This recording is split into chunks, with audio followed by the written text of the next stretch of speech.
Hello guys. మామూలుగా మన హిందువుల్లో తెలుగింటి సాంప్రదాయం ప్రకారం పెళ్లి పనులనేవి పసుపు కొట్టడంతో మొదలై 16 రోజుల పండుగతో ముగుస్తాయి గదా! అట్లనే మా కాలనీలో సీతారాముల కళ్యాణం గూడా అంతే. 16 రోజుల పండుగతో పూర్తయింది.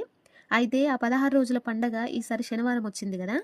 రామకార్యం ఏదైనా సరే తన భుజాల మీద వేసుకొని ముందుండి నడిపిస్తాడంట ఆ హనుమంతుడు.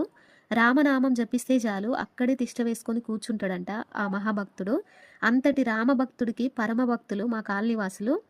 అంతటి మహత్కార్యమైన సీతారాముల కళ్యాణాన్ని మేమంతా ఒకే కుటుంబంలా కలిసి భక్తి శ్రద్ధలతో ఆనందంగా దిగ్విజయంగా ఈ మహోత్సవం జరుపుకోవడానికి ఆ హనుమంతుడే మాకు ఆ శక్తిని ప్రసాదించి మా చేత ఈ మహోత్సవం జరిపించాడని మనస్ఫూర్తిగా నమ్ముతూ ఆ 16 రోజుల పండగ నాడు 31 సార్లు హనుమాన్ చాలీస పఠించి ఆ రామభక్తుడి పట్ల తమ భక్తిని చాటుకున్నారు మా కాలనీ వాసులు.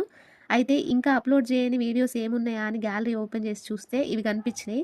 అప్పుడు కొంచెం బిజీగా ఉండి దీన్ని అప్లోడ్ చేయలేకపోయినా. సో వీడియో నచ్చితే తప్పకుండా లైక్ చేయండి. Thank you. బాయ్.